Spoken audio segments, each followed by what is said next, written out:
तो welcome to our channel ज्ञापन academy. Finally सुबह के 8 बज चुके हैं और हम सभी लोग सीटेट उर्दू के ज़बरदस्त लाइव स्ट्रीमिंग में लाइव जुड़ चुके हैं। और आज ज़्यादा बातें नहीं करेंगे क्योंकि आज थोड़ा सा मैं लेट हो गई, इसके लिए आई एम रियली सॉरी। अब सबसे पहले आप सभी लोग बता दीजिए कि क्या हमारी आवाज़ आप सभी लोगों तक पहुंच पा रही है। एवरीथिंग इज़ क्लियर नाउ और not, tell me in the chat section. उसके बाद से आज के इस क्लास की फटाफट शुरुआत करेंगे। यस, टेलीग्राम पर आप सभी लोगों को मैसेज कर दिया गया था, जल्दी से आ जाइए, लाइव स्टार्ट होने वाला है। एंड मैं देख पा रही हूँ यहाँ पर कमेंट बॉक्स में आप लोग खुद लिख रहे हैं मैम कम फास्ट, तो थोड़ा सा लेट हो गया, इसके लिए आई एम रियली सॉरी। ज़्यादा बात ना करते हुए क्लास को स्टार्ट करेंगे। सबसे पहले आप लोग बताइए, आवाज़ हमारी आप सभी लोगों तक क्लियरली पहुँच पा रही है ना? एवरीथिंग इज क्लियर नाउ और not, tell me in the chat section. जल्दी से एक बार बता दीजिए। वीडियो रुक तो नहीं रहा है, अच्छे से दिखाई दे रही हूँ, अच्छे से सुनाई दे रही हूँ? फटाफट बता दीजिए। आज की इस क्लास में भी हम लोग प्रीवियस ईयर क्वेश्चन करने वाले हैं, पिछले साल के सवालात और with answers. Yes, all okay है, क्या बात है, बहुत बढ़िया, ज़बरदस्त। तो चलिए आज की इस क्लास की बिना बात के स्टार्ट करते हैं। और हाँ, वीडियो को लाइक ज़रूर कर दीजिएगा, एक बार शेयर ज़रूर कर दीजिए, जितना ज़्यादा हो सके उतना ज़्यादा आप सभी लोग शेयर कर दीजिए। आप लोग के कांटेक्ट में जितने भी लोग हैं चारों तरफ शेयर कर देना है और वीडियो को लाइक ज़रूर कर देना है। So without any further delay let's go to start. As you can see on the screen, आप देख सकते हैं सीटेट फरवरी 2026 के लिए लगातार पिछले साल के सवालात में करा रही हूँ और आज भी 30 प्रीवियस ईयर क्वेश्चन होने वाले हैं, यानी कि 30 पिछले साल के सवाल। ये पेपर 2 और लैंग्वेज 2 के हैं। ये मायने नहीं रखता है कि कौन से पेपर के हैं, अगर आप पेपर 1 के एस्पिरेंट है, पेपर 2 के, दोनों एस्पिरेंट देख सकते हैं क्योंकि बहुत ही ज़बरदस्त क्वेश्चन है। और पेपर 1 और पेपर 2 दोनों में ही टॉपिक सेम रहते हैं। इबारत और शेर से सेम क्वेश्चन पूछे जाते हैं, पेडागोजी से सेम टॉपिक से क्वेश्चन पूछे जाते हैं। तो चाहे आप पेपर 1 के हैं, पेपर 2 के हो, आज का ये क्लास आपके लिए काफ़ी इंपॉर्टेंट होने वाला है। तो चलिए, सबसे पहला सवाल आप सभी लोगों के स्क्रीन के ऊपर मैं लेकर के आने जा रही हूँ।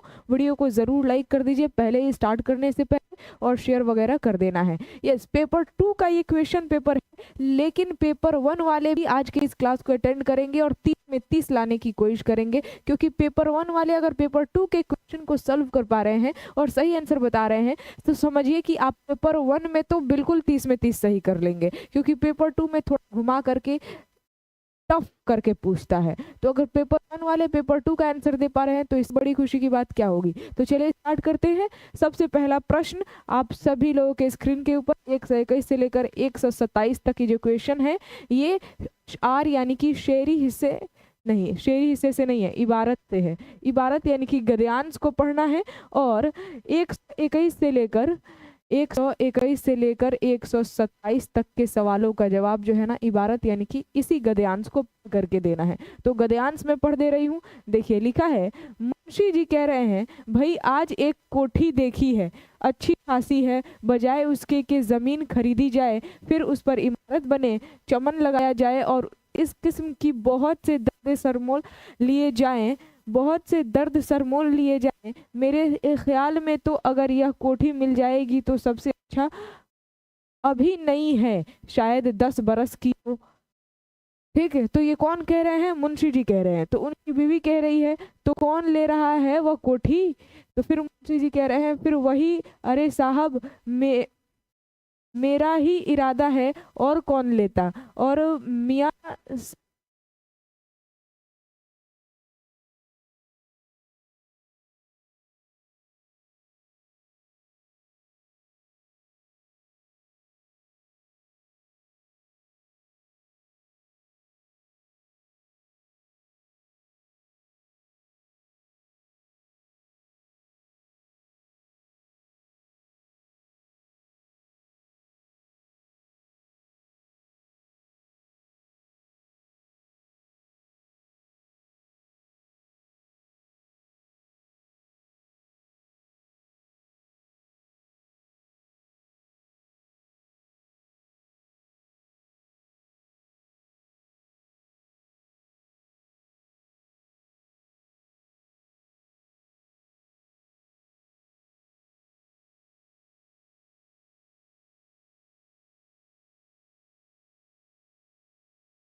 चलिए अब आवाज आ रही है ना।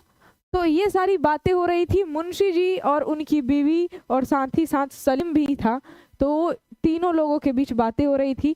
फिर सलीम बोल रहा कि आखिर मालूम तो हो कि किस्सा क्या है, यानी क्या आप वाकई खरीद रहे हैं कोठी। तो बीवी कहती है सलीम जरा इनसे पहले यह पूछो कि रुपए कहाँ हैं। ठीक है, तो ये इबारत यानी कि गद्यांश है। अब इन गद्यांश से सवाल 121 से लेकर 127 तक पूछे गए हैं। चलिए सबसे पहला प्रश्न आप देख पा रहे हैं। सबसे पहला सवाल है कि मुंशी जी ने बीवी से क्या देखने की बात कही, खेत, कोठी, हवेली या फिर दुकान। तो आप गद्यांश को तो पढ़े ही, मैं पढ़कर सुनाई भी। इसमें पूरी इबारत पढ़ने के दौरान पता चल रहा है कि कोठी बिकने की बात हो रही है और कोठी खरीदने की बात हो रही है। तो मुंशी जी जो है ना क्या देखने की बात कहे तो कोठी। Option number B will be the absolutely right answer. फिर है 122 नंबर कि मुंशी जी की नई कोठी कितने साल पुरानी बताई, 20 बरस, 5 बरस, 10 बरस या फिर 1 बरस। तो आप देखेंगे कितनी साल पुरानी बताई गई है यहाँ पर।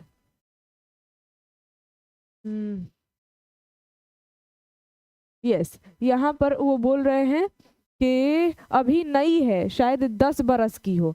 10 बरस, 10 बरस पुरानी बताई गई है। तो कौन से ऑप्शन में दिया है?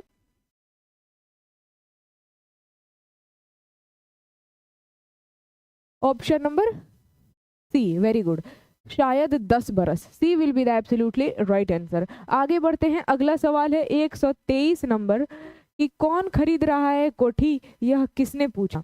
पड़ोसी ने, सलीम ने, भाई ने या फिर बीवी ने। कौन खरीद रहा है कोठी, ये सलीम ही पूछता है ना।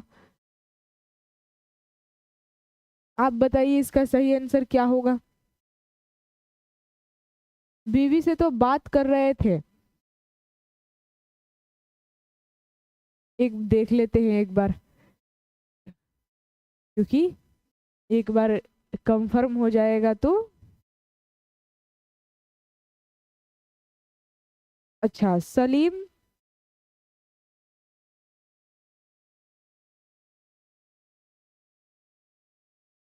सलीम तो ये बोला रहता है कि आखिर मालूम तो हो कि किस्सा क्या है, यानी क्या आप वाकई खरीद रहे हैं कोठी। नहीं, बीवी, इसका मतलब यस, बीवी बोलती है कि तो कौन ले रहा है कोठी या फिर कौन खरीद रहा है कोठी। Very good, option number D होगा।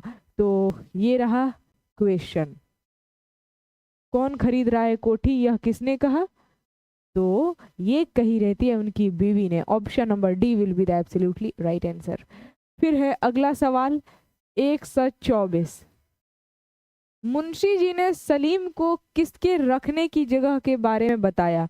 ट्रक रखने की जगह, मोटर रखने की जगह, साइकिल रखने की जगह या फिर रिक्शा रखने की जगह।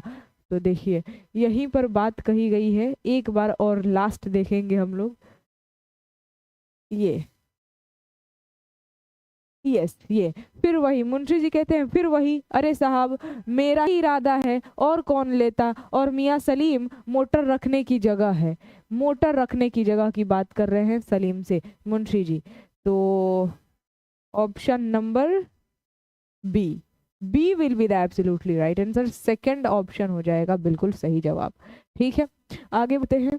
नेक्स्ट क्वेश्चन है कि बीवी ने सलीम से मुंशी जी से क्या पूछने के लिए कहा, जमीन के बारे में पूछने के लिए, मोटर कार के बारे में, रुपए के बारे में या फिर बाग लगाने के बारे में पूछने के लिए कहा। इसका सही आंसर क्या होगा जरा बताइए।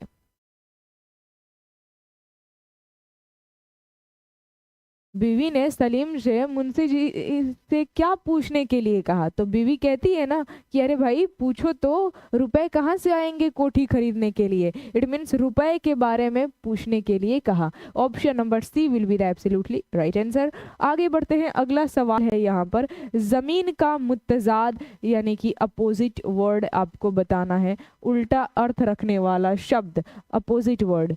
जमीन का आसमान, अरज, अर्श या फिर फर्श।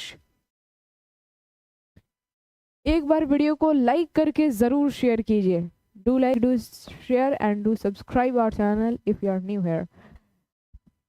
यस, ऑप्शन नंबर फर्स्ट, जमीन का उल्टा आसमान, आसमान का जमीन। ये तो बहुत आसान है, ए हो जाएगा बिल्कुल सही जवाब। 127 नंबर। इमारत की जमा इमारियातों, इमारतों, इमारतीन या फिर इमारतातीन,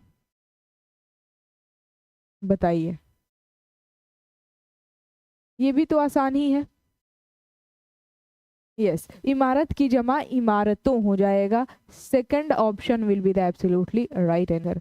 नेक्स्ट क्वेश्चन। अब 127 तक तो हो गया, फिर से इबारत देगा और कहेगा, देखिए दिया भी है, इबारत को पढ़िए और 128 से लेकर के 135 तक के सवालों का जवाब बताइए। इस इबारत को पढ़िए और फिर से 128 से लेकर 135 तक के सवालों का जवाब बताइए।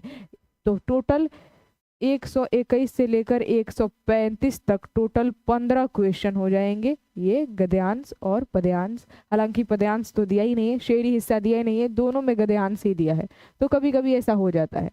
तो 15 क्वेश्चन अभी तक 127 तक हुआ है। चलिए 128 के सवालों का जवाब बताने के लिए ये इबारत पढ़ना पड़ेगा। लीजिए, क्या बोल रहा है? पानी के बाज कछुए निहायत बदरंग बादामी होते हैं और चट्टान जैसे लगते हैं। आबी कछुए की नज़र बहुत तेज होती है। बाज कछुओं की बिनाई तो ऐसी तेज होती है कि रंगों की तमीज़ कर लेते हैं। बिनाई तेज होने की वजह से खाने पीने के सामान की तलाश भी आसान हो जाती है। आम कछुओं, जिसको टर्टोज यहाँ पर लिखा गया है, और आबी कछुओं यानी कि टर्टल के सुनने की सलाहियत भी खासी अच्छी होती है। फिर आगे क्या कहा गया है? आबी कछुए मुख्तलिफ किस्म के कीड़े मकोड़े, मछलियाँ और आबी झाड़ियाँ खाकर पेट भर लेते हैं। हिंदुस्तान और उसके गिर्द हिंदुस्तान और उसके गर्द व नवाह के बाज मुल्कों के बड़े बड़े दरियाओं में रहने वाला तंगसर और नरम खोल वाला आबी कछुआ, अच्छा लिख दिया है, कोई बात नहीं, नरम खोल वाला आबी कछुआ सिर्फ जिंदा मछली खाता है। तो इस तरीके से ये जो है पूरा का पूरा इबारत यानी कि गद्यांश था। अब क्वेश्चन फटाफट देखते हैं, क्वेश्चन के हिसाब से आंसर हम लोगों को पता चलेगा। पानी के कछुए किस जैसे लगते हैं? ईंट जैसे, पत्थर जैसे, पहाड़ जैसे या फिर चट्टान जैसे? अब बताइए।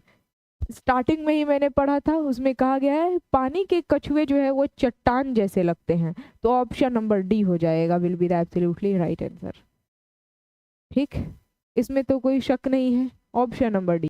फिर देखिए 129 नंबर सवाल कि आबी कछुए की नज़र कैसी होती है? बहुत गंदी, बहुत कमज़ोर, कजोर लिख दिया है, कोई बात नहीं, बहुत तेज या फिर बहुत खराब। तो कहा गया है कि आबी जो कछुए हैं उनकी नज़र बहुत तेज होती है, तो इसका ऑप्शन नंबर सी हो जाएगा। C will be the absolutely right answer. फिर है अगला सवाल यहाँ पर, कुछ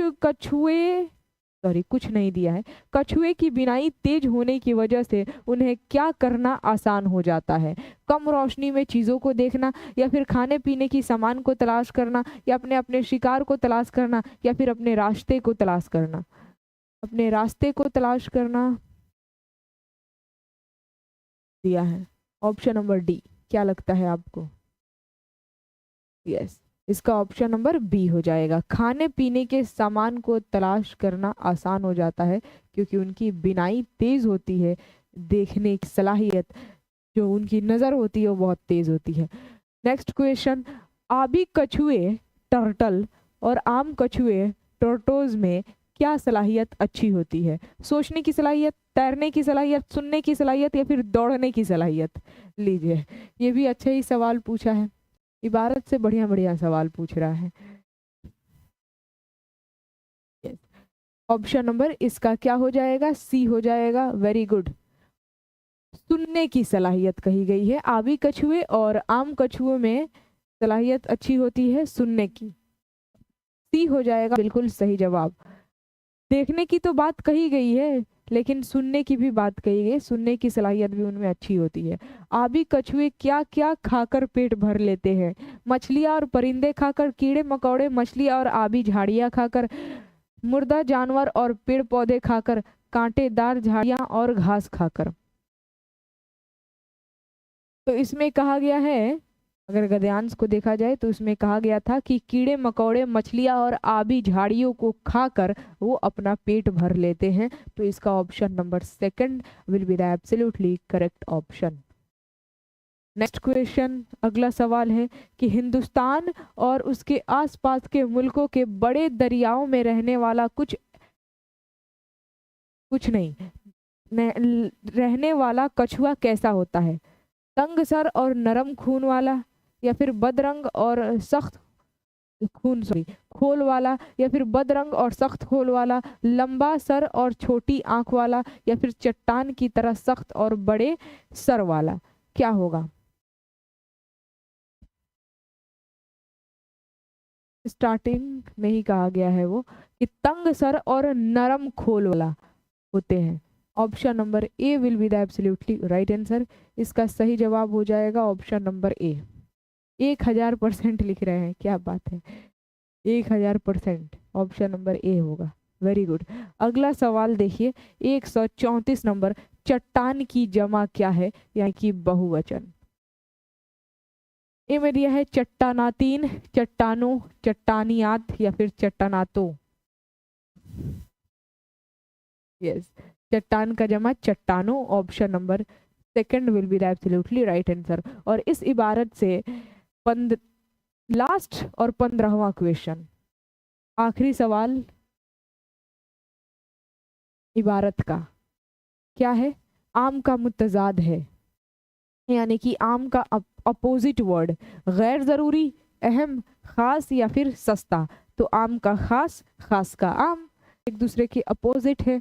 तो option number C will be the absolutely right answer. ये हो गया टोटल 15 क्वेश्चन लैंग्वेज कंप्रेशन का। अब 136 से स्टार्ट होगा उर्दू पेडागोजी और 150 तक जाएगा। टोटल ये भी 15 क्वेश्चन होंगे पेडागोजी का। री अब क्योंकि गलती होगा तो पेडागोजी में ही। चलिए आइए, सबसे पहला क्वेश्चन ही दावा और दलील वाला है। और हाँ, साथ में कल वाला जो क्वेश्चन था ना, 1 मिनट में आप सभी लोगों को बता दूं, जिसमें आप सभी लोगों को डाउट था, कल वाला क्वेश्चन आप लोग पूछ रहे थे, उसको मैंने भी देखा, दिखा दूंगी आज के इस क्लास में, लास्ट में आप लोगों को बता दूंगी, ठीक है। 122 नंबर सवाल था जिसमें डाउट था आप लोगों को, लास्ट में उस पर चर्चा कर लेंगे, ठीक। चलिए, सबसे पहले ये सारा का सारा सवाल कर लेते हैं।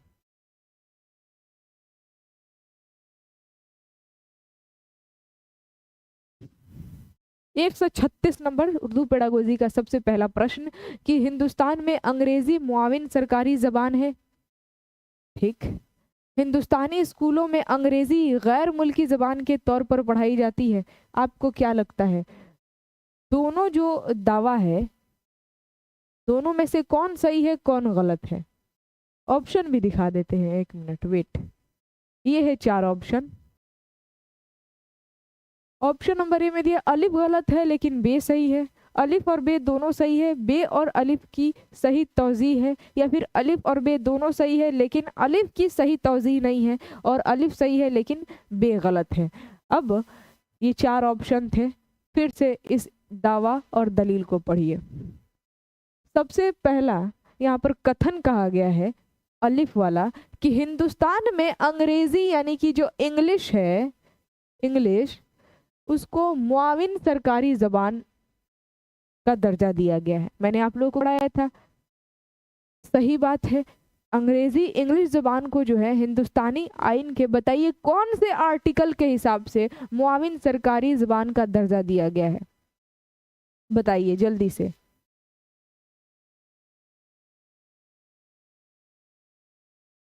वो कौन सा आर्टिकल है जिसके तहत जो है इंग्लिश को मुआविन सरकारी जबान का दर्जा दिया गया है? तो ऑप्शन नंबर अलिफ वाला ये जो कथन है ये तो सही है, ठीक है, ये गलत नहीं बोल रहा है। हिंदुस्तान में अंग्रेजी को मुआविन सरकारी जबान का दर्जा दिया गया है, ये सही है, ठीक है। Yes, very good. 343,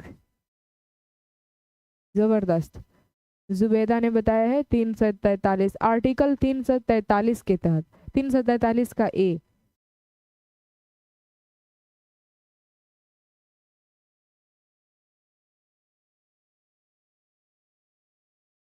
ठीक, तो ऑप्शन जो दावा नंबर अलिफ है ये तो सही बोल रहा है, लेकिन बे देखिए, दलील जो बे है, ये कहा गया है कि हिंदुस्तानी स्कूलों में अंग्रेजी गैर मुल्की जबान के तौर पर पढ़ाई जाती है।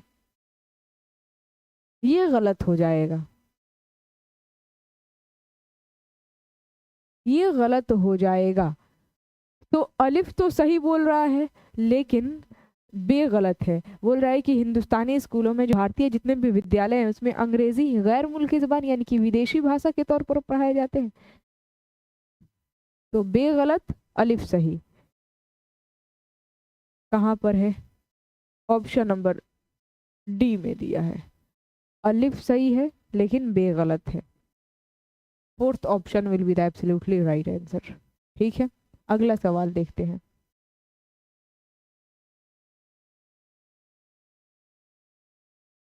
नेक्स्ट क्वेश्चन 137 नंबर कि दर्ज झैल में से कौन जबान के खसाइस में शामिल नहीं है? जबान के खसाइस में शामिल नहीं है। ऑप्शन ए में दिया है जबान समाजी होती है, जबान मुनज़्ज़म होती है, जबान जामिद होती है, जबान अलामती होती है। बताइए कौन खसाइस में शामिल नहीं है? नहीं है पूछा गया है। यस, ऑप्शन नंबर सी, जबान जामिद होती है, ये गलत हो जाएगा।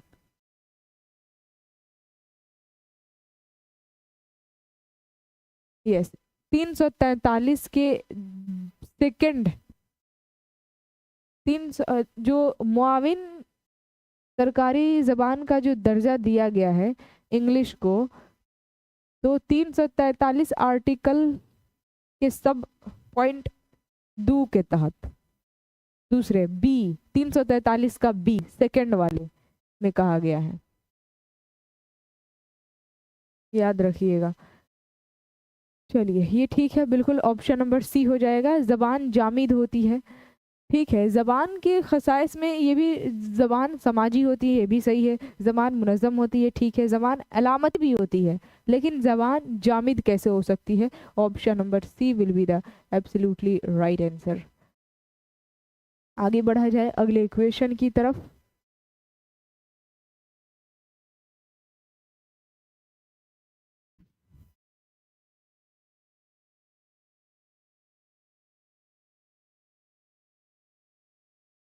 जामिद का मतलब ठोस, आप समझ सकते हैं, ठोस।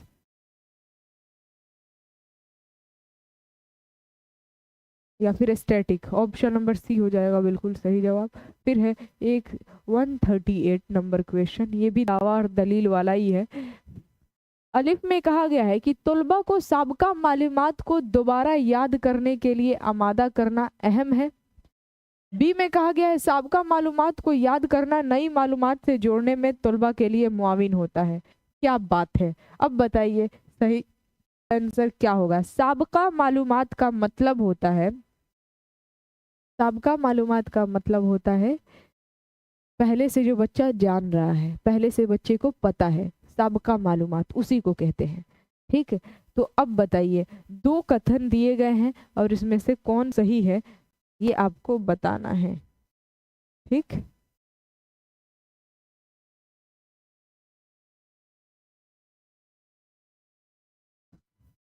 ये है ऑप्शन अलिफ गलत और बे सही। अलिफ और बे दोनों सही, और बे अलिफ की सही तौजीह है। यहाँ पर अलिफ और बे दोनों सही, लेकिन अलिफ की सही तौजीह नहीं है। बे बे अलिफ की सही तौजीह नहीं है, या फिर अलिफ सही और बे गलत। बताइए, ये दोनों कथन आपके सामने हैं, क्या लगता है आपको?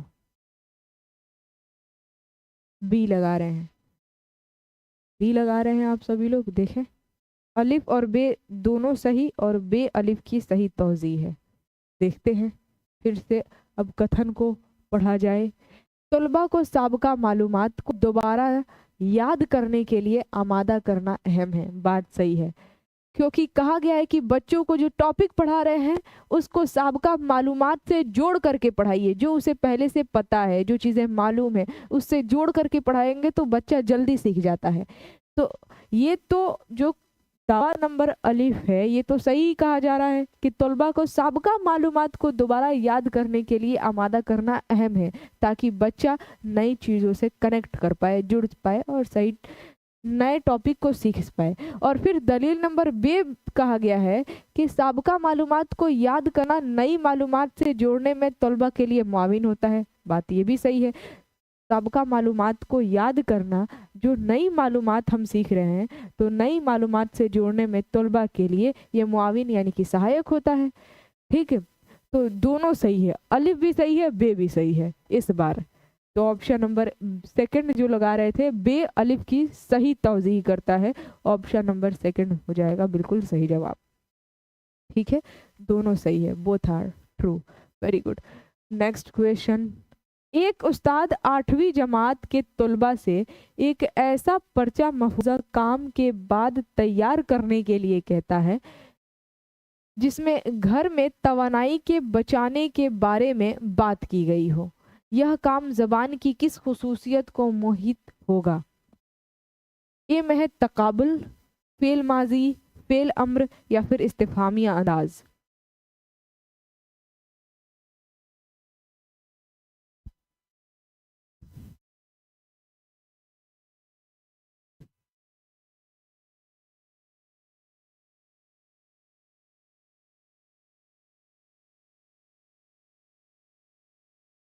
इस्तिफहामिया का मतलब होता है पूछना, यहाँ पर पूछा नहीं जा रहा है। डी क्यों लगा रहे हैं आप लोग? इस्तिफहाम का मतलब होता है पूछना। ठीक है, इस्तिफहामिया अंदाज, यहाँ पर तो ऑर्डर दे रहा है ना उस्ताद। एक उस्ताद 8वीं जमात के तलबा से एक ऐसा पर्चा मफूज़े काम के बाद तैयार करने के लिए कहता है जिसमें घर में तवानाई के बचाने के बारे में बात की गई हो। तो यह काम ज़बान की किस खुसूसियों पर मुहित होगा, ये आपसे बोला जा रहा है।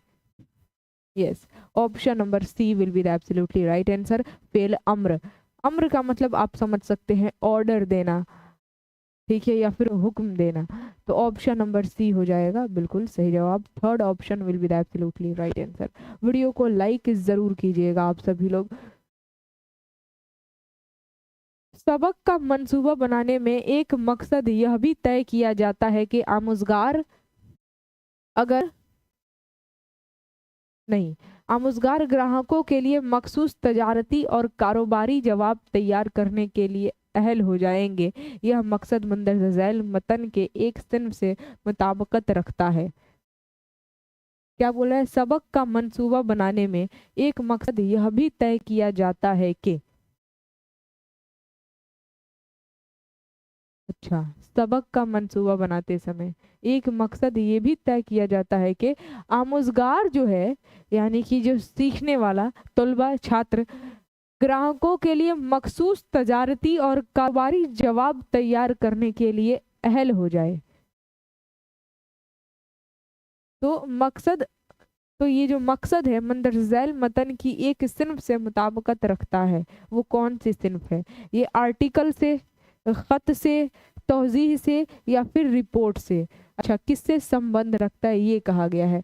Very good, option number second हो जाएगा खत। यस, खत होगा। Option number second will be the absolutely right answer, ये खत हो जाएगा। कारोबारी जवाब तैयार करने के लिए अहल हो जाए तो यह मकसद मंदरजा झैल मतन के एक सिन्फ से मुताबिकत रखता है और वो है खत।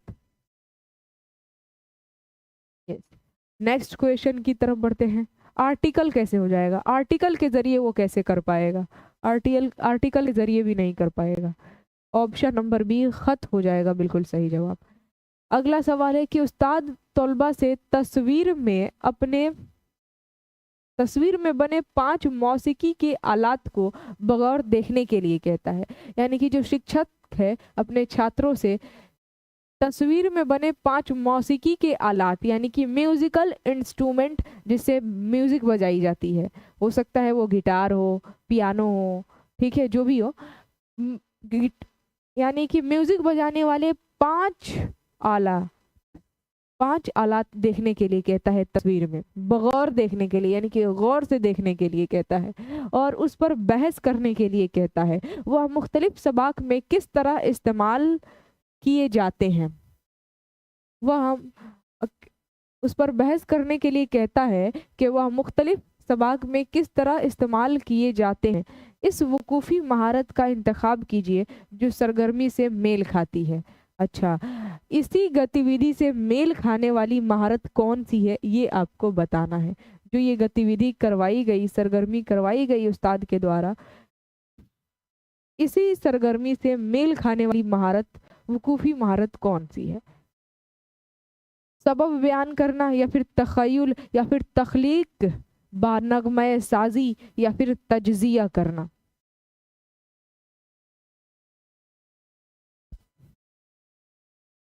यस, इसका हो जाएगा तज्ज़िया करना। Option number D will be the absolutely right answer.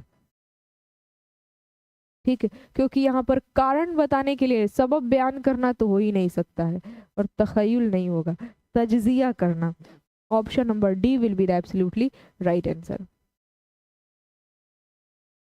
सबब का मतलब कारण होता है, तो सबब कारण बताने के लिए थोड़ा ना कहा जा रहा है।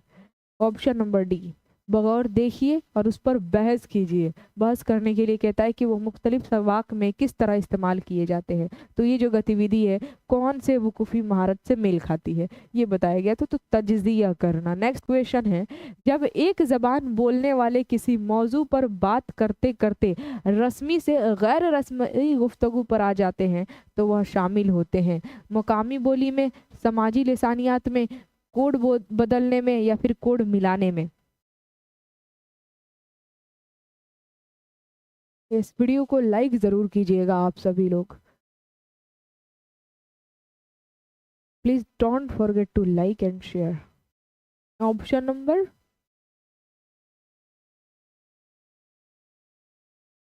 सी, क्या बात है। जब एक ज़बान बोलने वाले किसी मौजू पर बात करते करते रस्मी से गैर रस्मी गुफ्तगू पर आ जाते हैं तो वह शामिल हो जाता है कोड बदलने में। यानी कि कोड बदल गया, रस्मी से आप गैर रस्मी तरीके में चले आए। आप रस्मी तरीके से बात कर रहे थे, गुफ्तगू कर रहे थे, और गैर रस्मी तरीके से, तो कोड बदल गया।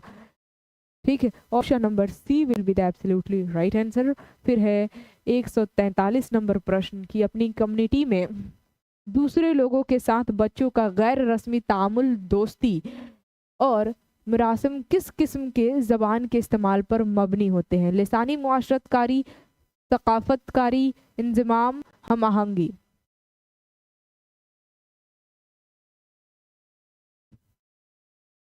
यस, याद रखिएगा इसका ऑप्शन नंबर, क्योंकि बोल रहा है कि अपनी कम्युनिटी में दूसरे लोगों के साथ, अपनी कम्युनिटी में बात की जा रही है।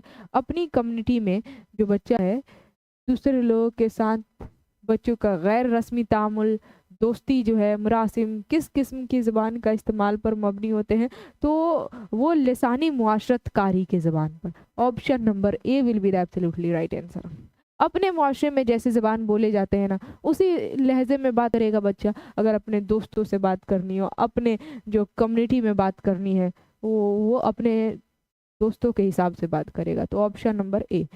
फिर है नेक्स्ट क्वेश्चन 144 नंबर, लफ्जियात के इस्तेमाल के बारे में कवायद आमुज़गारों को रास्ता दिखाते हैं ताकि वह।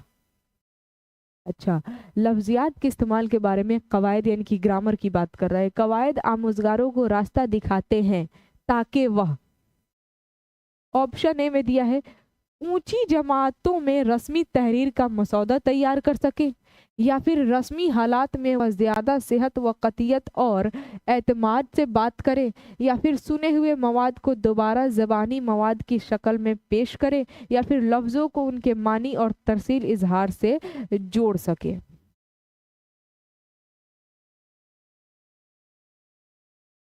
यस, ऑप्शन नंबर डी एकदम परफेक्ट लग रहा है। जो कवायद होता है, कवायद ग्रामर, वो रास्ता दिखाता है आमोजगार को ज़बान यानी कि भाषा सीखने में। अगर देखा जाए लफ्जियात के लिए जो कवायद है वो रास्ता दिखाता है ताकि लफ्ज़ों को उनके मानी और तरसील इजहार से जोड़ सके।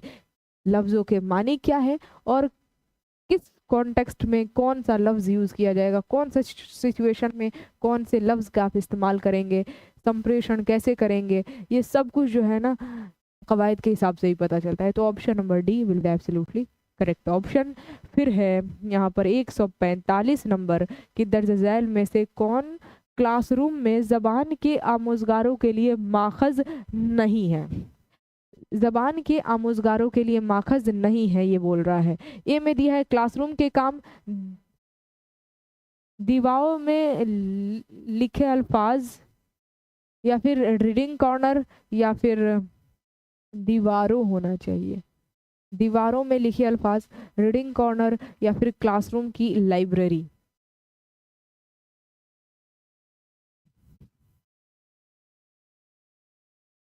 यस क्या बोल रहा है कि दर्ज झैल में कौन सा क्लासरूम में ज़बान के आमोज़गारों के लिए माखज़ नहीं है। ज़बान के आमोज़गारों के लिए माखज़ नहीं है।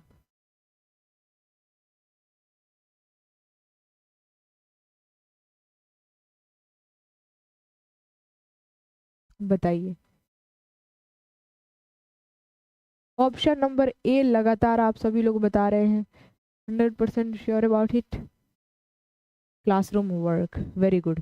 ऑप्शन नंबर ए क्लासरूम का जो काम है ये अगर देखा जाए तो क्लासरूम में ज़बान के आमोज़गारों के लिए माखज़, बाकी दीवारों में लिखे अल्फाज हो गए, रीडिंग कॉर्नर हो गए, क्लासरूम की लाइब्रेरी हो गई, ये तो माखज़ होते हैं। ठीक है, option number A will be the absolutely right answer. Next question 146 number, ये भी दावा और दलील वाला क्वेश्चन है। दावा नंबर अलिफ में कहा जा रहा है कि ज़बान के उस्ताद को इनफरादी आमोजिश के लिए मंसूबा बनाना चाहिए।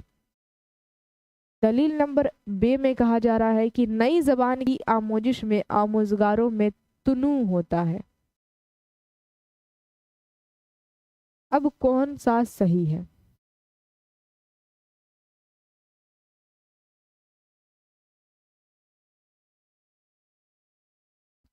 ऑप्शन देख लीजिए।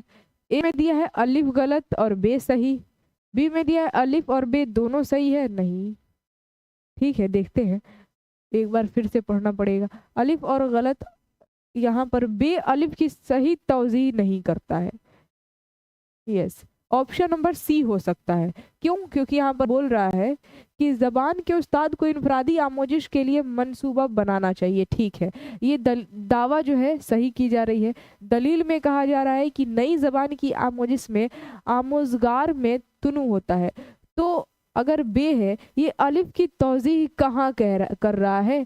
तो दोनों सही तो है, बोथ आर ट्रू, बट बे अलिफ की सही तौज़ीह नहीं कर रहा है। आप जो ऑप्शन नंबर सेकंड लगा रहे थे बी, यहाँ पर लिखा है बे अलिफ की सही तौज़ीह है, नहीं। अलिफ और बे दोनों सही है, लेकिन बे जो है अलिफ की सही तौज़ीह नहीं है। तो ऑप्शन नंबर सी थर्ड वाला हो जाएगा बिल्कुल सही जवाब। ठीक है, यस, सही तौज़ीह नहीं है। एक्सप्लेनेशन, हाँ वेरी गुड। यहाँ पर क्या बोला जा रहा है कि ज़बान के उस्ताद को इनफरादी आमोजिश के लिए मंसूबा बनाना चाहिए। ठीक है, लेकिन फिर दलील नंबर बे में कह रहा है कि नई ज़बान की आमोजिश में आमोज़गार में तुनु होता है। ये भी सही है, लेकिन बे अलिफ का सही तौज़ीह कर ही कहाँ रहा है, इसी वजह से option number C. Next question 137 number की किस तरीके कार में आमोज़गारों की पहली ज़बान तदरीस में मरकज़ी रोल अदा करती है? काम पर मबनी आमोजिश, रास्त तरीक़ाकार, कवायद के इत्तलाक़ का तरीका, तरसीली ज़बान की तदरीस का तरीका, क्या होगा?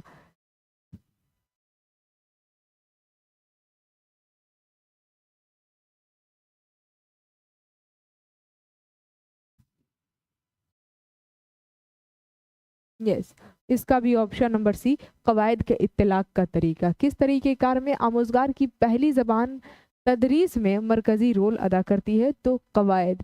और कोई भी भाषा हो, बिना कवायद की आप सही तरीके से ना बोलना सीख सकते हैं, ना पढ़ना, ना ही लिखना। ठीक है, तो option number C will be the absolutely right answer. आगे बढ़ते हैं, अगला प्रश्न। आमिर की पहली जबान भोजपुरी थी। तमिलनाडु आने के बाद वह भोजपुरी नहीं अंग्रेजी में लोगों से बात करता है। इस तरह नई दूसरी जबान मकामी जबान की जगह ले लेती है। यह एक मिसाल है किस चीज़ की? कोड बदलने की, या फिर जू लसानियात की, तफरीकी जू लसानियात, या फिर कोड मिलाने की। अब बताइए इसका सही आंसर क्या होगा?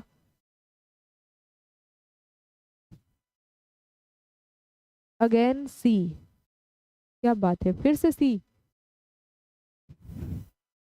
जबरदस्त। ये तफरीकी जू लसानियात, यानी कि द्विभाषी तो है बट तफरीकी जू लसानियात, क्योंकि पहले वो भोजपुरी बोलता था। आमिर की पहली जबान भोजपुरी थी। तमिलनाडु आने के बाद वह भोजपुरी नहीं अंग्रेजी में लोगों से बात करना शुरू कर दिया और अंग्रेजी में बात करता है। इस तरह नई दूसरी जबान मकामी जबान की जगह ले लेती है, यानी कि जो उसकी भोजपुरी जबान थी उसकी जगह कौन ले लेती है? तो अंग्रेजी जबान ले लेती है। तो इस तरीके से दो भाषाएं जानता है, और ये जो मिसाल है तफरीकी जू लसानियात। फिर है यहाँ पर 149 नंबर सवाल कि दर्ज झैल में से कौन माकबल मुताले के सरगर्मी की तायीद करता है? कवायदी साख्त की तदरीस, इयादा मजमून के कामों का इस्तेमाल, पेशगोई का इस्तेमाल, आमुज़गारों से मतन की तलखीस के लिए कहना। लगातार सारा का सी कैसे हो सकता है? 149 का भी सी लगा रहे हैं। वेरी गुड, जबरदस्त आंसर है, इसका भी ऑप्शन नंबर सी ही होगा। झैल में से कौन सा मा कबल मुताले की सरगर्मी की तायीद करता है? तो पेशगोई का इस्तेमाल, ऑप्शन नंबर सी। ठीक, अब लास्ट क्वेश्चन है आज के इस क्लास का। दर्ज झैल में से कौन मुआवनती तदरीस के बारे में दुरुस्त है? कौन सा कथन जो है मुआवनती तदरीस के बारे में दुरुस्त है, यानी कि सही है? लीजिए, ये है 4 ऑप्शन। ऑप्शन ए में दिया है कारकर्दगी को बेहतर बनाने के लिए इजाफी नंबर देना, या फिर गैर मामूली ज़हीन बच्चों पर इजाफी तवज्जो देना, पसमानदा तलबा से हमदर्दी का इजहार, या फिर कारकर्दगी को बेहतर बनाने के लिए ताउन फराहिम करना। Very good, option number D होगा। कारकर्दगी को बेहतर बनाने के लिए ताउन फराहम करना, ऑप्शन नंबर डी हो जाएगा बिल्कुल सही जवाब। ताउन। बताइए ताउन का मतलब क्या होता है, मीनिंग?